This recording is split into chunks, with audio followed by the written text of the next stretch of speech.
ಆ ಅಮ್ಮ ಯಾರೋ ಸಿಂಪಲ್ ಸುಧಾ ಅಂತ ಯಾರೋ ಗೊತ್ತಿಲ್ಲ ನಮ್ಗೆ.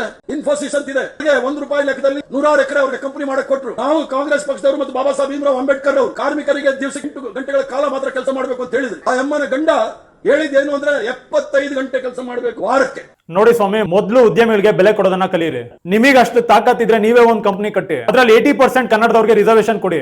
ಆಗ ಕನ್ನಡದವ್ರಿಗೆ ಉದ್ಯೋಗ ಸೃಷ್ಟಿ ಆದ್ರೂ ಆಗುತ್ತೆ. ಇನ್ಫೋಸಿಸ್ ಸಂಸ್ಥೆ ಸುಧಾಮೂರ್ತಿ ಅವ್ರ ಬಗ್ಗೆ ಗೌರವದಿಂದ ಮಾತಾಡಿ. ಕೋವಿಡ್ ಟೈಮಲ್ಲಿ 200 ಕೋಟಿ ಡೊನೇಟ್ ಮಾಡಿದ್ದಾರೆ, ಹಾಸ್ಪಿಟಲ್ ಕಟ್ಸಿದ್ದಾರೆ. ನಿಮಾನ್ಸ್ ಜಯದೇವದಲ್ಲಿ ಸಪರೇಟ್ ಇನ್ಫೋಸಿಸ್ ಬ್ಲಾಕ್ ಅಂತಾನೆ ಇದೆ. ಇನ್ನು ಹಲವಾರು ಕೊಡುಗೆಗಳಿವೆ. ಕರ್ನಾಟಕದಲ್ಲಿ ಸುಮಾರು 2 ಲಕ್ಷಕ್ಕಿಂತ ಹೆಚ್ಚು ಸರ್ಕಾರಿ ಹುದ್ದೆಗಳು ಖಾಲಿ ಇವೆ. ಮೊದಲು ನಿಮ್ ಸರ್ಕಾರಕ್ಕೆ ಕೇಳಿ ಅದನ್ನ ರಿಕ್ರೂಟ್ಮೆಂಟ್ ಮಾಡ್ಕೊಳ್ಳಿ. 2 ಲಕ್ಷ ಯುವಕರಿಗೆ ಉದ್ಯೋಗ ಸಿಗುತ್ತೆ. ಧಾರವಾಡದಲ್ಲಿ ರೋಡ್ ಗಿಳಿದು ವಿದ್ಯಾರ್ಥಿಗಳು ಪ್ರತಿಭಟನೆ ಮಾಡಿದ್ರು. ರಿಕ್ರೂಟ್ಮೆಂಟ್ ಸ್ಟಾರ್ಟ್ ಮಾಡ್ಕೊಳ್ಳಿ. ಎಕ್ಸಾಮ್ ಸ್ಕ್ಯಾಮ್ಸ್ ನ ಸ್ಟಾಪ್ ಮಾಡಿ, ಈ ಕರಪ್ಷನ್ ನ ನಿಲ್ಲಿಸಿ ಅಂತ. ಮೊದಲು ಈ ಕೆಲಸಗಳನ್ನೆಲ್ಲ ಸರ್ಕಾರ ಕರೆಕ್ಟ್ ಆಗಿ ಮಾಡ್ಲಿ. ಉದ್ಯಮಿಗಳಿಗೆ ಗೌರವ ಕೊಡೋದನ್ನ ಕಲಿಯೋಣ. ಒಂದು ದೇಶ ಬೆಳಿಬೇಕು ಅಂದ್ರೆ ಉದ್ಯಮಿಗಳು ಮುಂದೆ ಬರಬೇಕು. ನಮ್ ದೇಶಕ್ಕೆ ರತನ್ ಟಾಟಾ, ಸುಧಾಮೂರ್ತಿ ಅಂತ ಉದ್ಯಮಿಗಳು ಬೇಕು.